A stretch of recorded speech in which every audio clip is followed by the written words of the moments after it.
राजस्थान की 7 विधानसभा सीटों पर हो रहे उपचुनाव का आज चुनावी शोर थम गया। चुनावी प्रचार का आज अंतिम दिन था। ऐसे में तमाम राजनीतिक दलों ने चुनाव के अंतिम दिन पूरी ताकत झोंक दी। भाजपा की ओर से सीएम भजनलाल शर्मा ने कमान संभाली, तो वहीं दूसरी ओर कांग्रेस की ओर से सचिन पायलट, गोविंद सिंह डोटासरा सहित तमाम कांग्रेस के नेता आज चुनावी प्रचार में उतरे।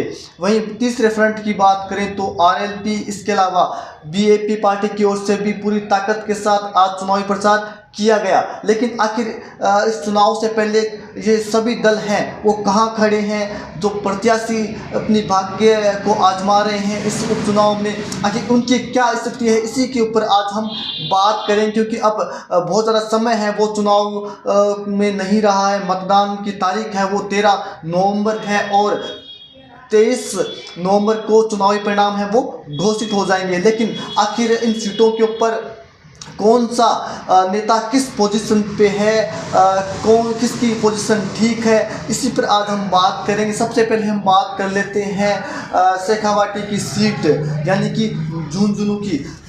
इस सीट के ऊपर मुकाबला काफ़ी रोचक है, त्रिकोणीय मुकाबला है। यहाँ एक और जहाँ विजेंद्र ओला है जिनके पुत्र चुनावी समर में उतरे हुए हैं, अमित ओला। वहीं दूसरी ओर हम बात करें यदि भाजपा की, तो भाजपा की ओर से राजेंद्र भांबू मैदान में है, जबकि निर्दलीय प्रत्याशी के रूप में राजेंद्र सिंह हुड्डा है वो सेंधमारी करते हुए दिखाई दे रहे हैं। लेकिन तीनों ही प्रत्याशियों को लेकर झुंझुनू की जनता है वो कुछ बहुत ज़्यादा बोलने से परहेज कर रही है। हालांकि ये भाजपा का यहाँ पर चुनौती भाजपा के सामने बड़ी ये है कि यहाँ पर कांग्रेस हमेशा से ही मजबूत रही है, क्योंकि एससी मतदाता, मुस्लिम मतदाता और जाट मतदाता लामबंद होकर हमेशा से ही ओला परिवार का और कांग्रेस को यहाँ पर समर्थन करते हुए आ रहे हैं। ऐसे में बड़ी चुनौती भाजपा के राजेंद्र भांबू के सामने है कि मतदाताओं को अपने विश्वास में लें और अपने पक्ष में मतदान करवाएं। जबकि राजेंद्र हुड्डा की बात करें तो वो लगातार एससी मतदाताओं में और मुस्लिम मतदाताओं में सेंधमारी करते हुए दिखाई दे रहे हैं। हालांकि वो राजपूत मतदाताओं में बहुत ज़्यादा नहीं घूम रहे, लेकिन इस चुनाव में राजेंद्र हुड्डा के बहुत सारे बयान ऐसे रहे जो चर्चाओं में रहे, जो राजनीतिक गलियारों में तैरते हुए नजर आए, जिनके ऊपर काफ़ी विवाद हुआ और काफ़ी चर्चा हुई। लेकिन वर्तमान स्थिति की बात करें तो आज की तारीख में राजेंद्र भांबू हैं जो कि बीजेपी के प्रत्याशी हैं, वो मजबूत दिखाई पड़ते हैं। राजेंद्र भांबू मजबूत स्थिति में, यदि मुस्लिम मतदाता यदि राजेंद्र हुड्डा को वोट करता है तो राजेंद्र भांबू की जीत इस सीट पर तय है। लेकिन ओला परिवार को भी हम इस सीट पर कम नहीं आंक सकते हैं। अमित ओला है वो काफ़ी सुलझे हुए व्यक्ति हैं, लेकिन चुनाव है पूरा वो उनके पिता हैं वो लड़ रहे हैं। तो ऐसे में देखना दिलचस्प होगा कि आखिर 13 तारीख को मतदाता है वो किस सोच के साथ वोट करता है। इसके अलावा एक और सीट की बात करें तो खींवसर की बात कर लेते हैं। खींवसर के अंदर काफ़ी कड़ा मुकाबला है वो देखा जा रहा है, त्रिकोणीय मुकाबला देखा जा रहा है। यहाँ पर कांग्रेस ने भी अपनी पूरी फौज है वो उतार दी है। इसके अलावा भाजपा की ओर से बात करें तो भाजपा ने भी पूरी ताकत है वो इस चुनाव में झोंक रखी है। विशेष रूप से ज्योति है वो फ्रंट फुट पर आकर इस चुनाव में खेल रही है और लगातार हर गांव देहात में जाकर डांगा जो है भाजपा प्रत्याशी उनके पक्ष में मतदाताओं को लामबंद कर रही है। तो वहीं रेवंत राम डांगा है जो कि भाजपा के प्रत्याशी हैं, वो भी अब हनुमान बेनीवाल के ऊपर खुलकर हमला कर रहे हैं। एक ज़माने में रेवंत राम डांगा हनुमान बेनीवाल के काफ़ी करीबी हुआ करते थे, उनकी पार्टी के नेता थे, लेकिन आज उन्हीं के खिलाफ वो मजबूती से लड़ते हुए दिखाई पड़ रहे हैं। वहीं दूसरी ओर हम बात करें यदि कांग्रेस की, तो कांग्रेस के लिए इस चुनाव में बहुत ज़्यादा खींवसर में बचा नहीं है। कांग्रेस ने यहाँ पर देरी कर दी है। यहाँ पर कांग्रेस की प्रत्याशी जो है डॉक्टर रतन चौधरी वो बहुत ज़्यादा अच्छी स्थिति में यहाँ पर नहीं है। सीधा मुकाबला यहाँ पर भाजपा और आरएलपी के बीच है। तो आरएलपी की बात करें तो लगातार वन मैन आर्मी है वो हनुमान बेनीवाल इस सीट पर बने हुए हैं और धुआंधार प्रचार है वो कर रहे हैं। रात को 10 बजे, 11 बजे, 12 बजे या फिर 2 बजे तक उनकी सभाओं में लगातार ज़बरदस्त भीड़ है वो नज़र आ रही है। युवाओं का रेला है उनके साथ चल रहा है, लेकिन वो मतदाता कितना उनको फिर से वोट करते हैं, क्या वो भीड़ एक बार फिर से मतदान में तब्दील होगी, ये देखना दिलचस्प होगा। लेकिन हाल फिलहाल में हनुमान बेनीवाल ने खियूंसर के उपचुनाव में गदर मचा रखा है। कनिका बेनीवाल भी भाषण दे रही है और रह रहकर ज्योति मिर्धा पर हमला कर रही है, क्योंकि उन्हें पता है कि ज्योति मिर्धा एकमात्र ऐसा चेहरा है खियूंसर में जो कि भाजपा को वोट है वो दिला सकती है। हनुमान बेनीवाल ये भी जानते हैं कि पिछले चुनाव में बहुत ज़्यादा अच्छे अंतर से हम नहीं जीत पाए थे, महज 1800 वोटों के आसपास अंतर रहा था हार जीत का। ऐसे में ये अंतर बहुत ज़्यादा नहीं है, ये अंतर 1 से 2 गाँव में ही ये अंतर टूट सकता है। तो ऐसे में हनुमान बेनीवाल कोई कोर कसर है वो नहीं छोड़ना चाहते हैं अपनी धर्मपत्नी को विधानसभा में पहुंचाने को लेकर। वहीं इस चुनाव की बात करें तो काफ़ी ज़बरदस्त तरीके से इस चुनाव में प्रचार है वो हो रहा है। कांग्रेस की बात करें या फिर आरएलपी की बात करें या फिर इसके अलावा हम भाजपा की बात करें, तीनों दल है वो आक्रामक प्रचार कर रहे हैं और ज़बरदस्त भाषण है यहाँ पर। इस धरती पर पता नहीं नेताओं को क्या हो जाता है, खियूंसर की धरती के ऊपर आकर के हर कोई तीखा बोलता है और उनके भाषण काफ़ी तल्ख होते हैं और काफ़ी दिलचस्प होते हैं। चुटकियां भी लोग यहाँ पर लेते हैं। पता नहीं ये धरती ऐसा, ये इस धरती का या इस मिट्टी का ही कमाल है कि यहाँ पर नेता आकर और प्रखर और निखर जाता है और उसके व्यक्तित्व में, उनके भाषणों में और तल्खी और पैनापन है वो आ जाता है। तो देखना दिलचस्प होगा कि आखिर 13 तारीख को जब मतदान करने के लिए जनता निकलेगी तो आखिर किसके ऊपर जनता को विश्वास करती है। क्या एक बार फिर से आरएलपी यहाँ अपना गढ़ बचाने में कामयाब रहती है या फिर भाजपा यहाँ पर कमाल करती है या फिर कांग्रेस यहाँ पर चौंका देती है, ये देखना दिलचस्प होगा। इसके अलावा हम एक और सीट की बात कर लेते हैं, दौसा सीट की। ये भी काफ़ी अहम चुनाव है। अहम इसलिए क्योंकि यहाँ पर एक और किरोड़ीलाल मीणा की साख दांव पर है, तो वही दूसरी ओर कांग्रेस के पूर्व उप मुख्यमंत्री सचिन पायलट हैं वो यहाँ पर अपना पसीना है वो बहा रहे हैं, क्योंकि सचिन पायलट का दौसा से पुराना नाता रहा है। उनके सिपह सलाहकार जहाँ पर मुरारीलाल मीणा लगातार जीतते आए हैं और मुरारीलाल मीणा और सचिन पायलट ने यहाँ पर डीसी बेरवा को चुनावी मैदान में उतारा है। ऐसे में डीसी बेरवा की चुनावी बेतरनी को पार करवाने की पूरी जिम्मेदारी है वो सचिन पायलट के कंधों पर है। वो कड़ी मेहनत भी कर रहे हैं। इसके अलावा मुरारीलाल मीणा भी उनके प्रचार में पूरी ताकत है वो लगा रहे हैं। लेकिन दूसरी ओर राजनीति के बाबा यानी कि किरोड़ीलाल मीणा वो कहीं से पीछे नहीं है। वो भी हनुमान बेनीवाल की तरह ही बीजेपी के लिए वहाँ पर वन मैन आर्मी बने हुए हैं। वहाँ पर लगातार हर एक कार्यकर्ताओं तक पहुँचने की कोशिश है वो डॉक्टर किरोड़ीलाल मीणा कर रहे हैं, क्योंकि उनके भाई जगमोहन मीणा वहाँ पर मैदान में है तो कोई कसर छोड़ना नहीं चाहते हैं। उनकी धर्मपत्नी गोलमा देवी भी अपने ही अंदाज में चुनावी प्रचार कर रही है।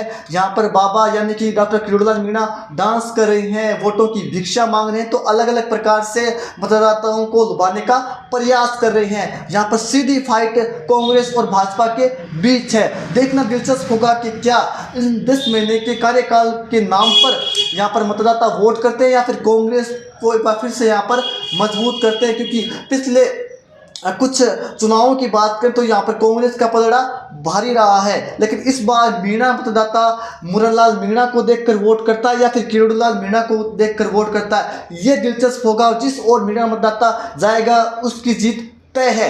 इसके अलावा हम एक और सीट की बात कर लेते हैं सलूम्बर की। तो यहाँ पर शांति देवी मीणा है वो चुनाव लड़ रही है, इनके सामने रेशमा मीणा चुनाव लड़ रही है और यहाँ पर बाप पार्टी के प्रत्याशी भी चुनावी मैदान में है। तो ये काफ़ी दिलचस्प मुकाबला यहाँ पर होगा।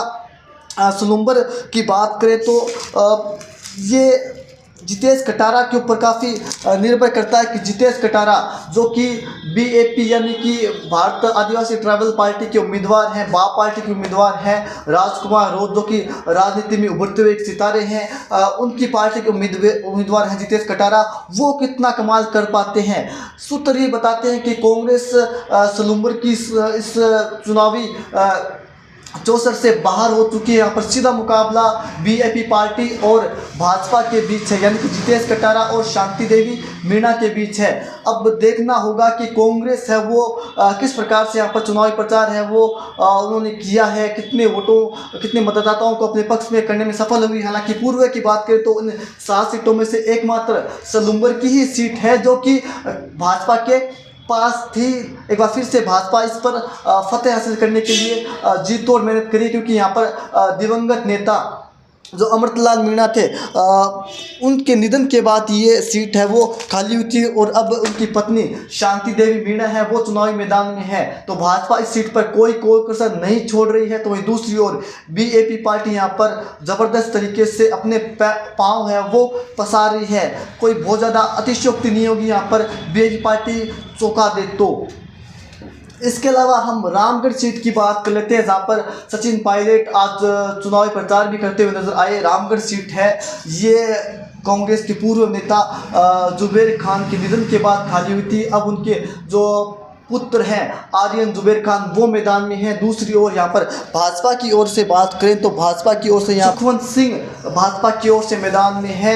भाजपा ने पूरी फौज इस सीट पर उतार दी है। लेकिन रामगढ़ सीट की बात करें तो रामगढ़ सीट पर कांग्रेस भी काफ़ी अच्छी स्थिति में है। यहाँ पर कांग्रेस की ओर से कमान संभाले हुए है जो विधानसभा में नेता प्रतिपक्ष है टीकाराम जूली, और इसके अलावा यहाँ पर भंवर जितेंद्र सिंह, ये दोनों नेता यहाँ पर भाजपा के नाक में दम किए हुए हैं और जीत के प्रति आश्वस्त है। लेकिन भाजपा भी यहाँ पर अपनी पूरी फौज उतार कर इस चुनावी मैदान में कांग्रेस के सामने डटी हुई है, और यहाँ पर एक सांप्रदायिक रंग देने की भी यहाँ पर कोशिश है की जा रही है, क्योंकि पता है कि जितना वोटों का ध्रुवीकरण इस सीट के ऊपर होगा उतना ही भाजपा को यहाँ पर लाभ होगा। तो ऐसे में भाजपा की स्थिति ठीक ठाक है। यहाँ पर 50% यानी कि 50-50 मुकाबला है। किसी भी और चुनाव है वो जा सकता है। जिस 13 तारीख को जो दल अच्छे से अपने पक्ष में मतदाताओं को वोट कराने में कामयाब होगा उसकी जीत यहाँ पर तय है। इसके अलावा एक और सीट की बात कर लेते हैं। इस सीट की भी चर्चा है वो राजस्थान में काफ़ी हो रही है, देवली उनियारा। इस सीट के ऊपर यहाँ पर एक और राजेंद्र गुर्जर मैदान में है भाजपा की ओर से। तो वही दूसरी ओर यदि हम कांग्रेस की बात करें तो देवली उनियारा सीट पर कांग्रेस की ओर से कस्तूरी चंद मीणा मैदान में है। लेकिन यहाँ पर दोनों ही नेताओं को पटकनी देने के लिए निर्दलीय प्रत्याशी नरेश मीणा मैदान में है। नरेश मीणा के वीडियो काफ़ी सोशल मीडिया पर वायरल हो रहे हैं और काफ़ी अच्छी पोजीशन में आज के दिन नरेश मीणा देवली उनियारा सीट पर है। नरेश मीणा अपने आप को सचिन पायलट का समर्थक भी बताते हैं, तो वहीं किरोड़ीलाल मीणा की तरह ही छोटा किरोड़ीलाल मीणा है वो नरेश मीणा अपने आप को बता रहे हैं। यहाँ पर देखना दिलचस्प होगा कि मीणा मतदाता कि नरेश मीणा को कितना सपोर्ट करता है, कितना वोट करता है। लेकिन नरेश मीणा की आज की स्थिति में नरेश मीणा देवली उनियारा सीट पर काफ़ी मजबूत हैं। वहीं आज सचिन पायलट भी देवली उनियारा सीट पर है, क्योंकि सचिन पायलट के यहाँ पे अच्छी खासी तादाद में समर्थक हैं। गुर्जर भागीदारता वाला ये क्षेत्र है। तो देवली उनियारा में आज सचिन पायलट भी रहे और उन्होंने नरेश मीणा पर नाम ना लेकर बिना नाम लिए उनके ऊपर हमला भी बोला। लेकिन नरेश मीणा इस सीट पर चौंका सकते हैं। नरेश मीणा निर्दलीय जीतकर विधानसभा पहुंच सकते हैं, ये कोई बहुत बड़ी बात नहीं है। नरेश मीणा आज की स्थिति में काफ़ी अच्छी पोजीशन पर है। इसके अलावा अंतिम सीट की हम बात कर लेते हैं, यानी कि 84 सीट। राजकुमार रोत का यहाँ पर ज़बरदस्त क्रेज है 84 की सीट पर देखने को मिल रहा है। राजकुमार रोत है वो तेजी के साथ आदिवासी इलाके में पांव पसार रहे हैं। उनकी पार्टी बीएपी यहाँ पर जीतने की स्थिति में है और बहुत ज़्यादा लड़ाई है यहाँ पर नहीं देखने को मिलती है। एक तरफा जीत है वो बीएपी पार्टी की यहाँ पर होती हुई नज़र आ रही है। लेकिन यदि भाजपा बहुत ज़्यादा डेंट करती है, यदि कांग्रेस एकदम से पिछड़ जाती है तो भाजपा जीतने की स्थिति में आ सकती है। वरना यहाँ पर 84 सीट में भाजपा के लिए और कांग्रेस के लिए कुछ बचा नहीं है। कांग्रेस तो यहाँ पर 3 नंबर पर पहले से ही जा चुकी है, लेकिन भाजपा के लिए भी बहुत ज़्यादा अच्छी स्थिति 84 सीट पर नहीं है। तो ये वो तमाम 7 सीटें थी, खींवसर, दौसा, इसके अलावा रामगढ़, देवली उनियारा, सलूम्बर, और ये वो सीटें जहाँ पर मुकाबला है वो काफ़ी दिलचस्प है, रोचक है। और ये 7 सीटों के ऊपर देखना होगा कि आखिर 13 तारीख को मतदाता जब अपने घरों से निकलेगा मत देने के लिए तो किन मुद्दों के ऊपर वो वोट करते हैं। और 13 तारीख को वोट करने के बाद जब 23 नवंबर को मतपेटियाँ खुलेगी तो किसके भाग्य में जीत आएगी ये देखना दिलचस्प होगा। क्या 10 महीने के कार्यकाल की दुहाई जो भजनलाल शर्मा दे रहे हैं उसके नाम पर जनता ने वोट किया, या फिर जिस प्रकार से कांग्रेस लगातार कह रही है कि पर्ची सरकार है, कोई काम जनता के हो नहीं रहे हैं, उसके नाम पर वोट करती है। ये देखना होगा 23 नवंबर को, और 23 नवंबर तक हमें इंतजार करना होगा। आप बने रहिए दिव्य न्यूज के साथ और कमेंट करके हमें ज़रूर बताना कि आखिर इन सीटों के ऊपर किस प्रकार के परिणाम हैं वो रहेंगे।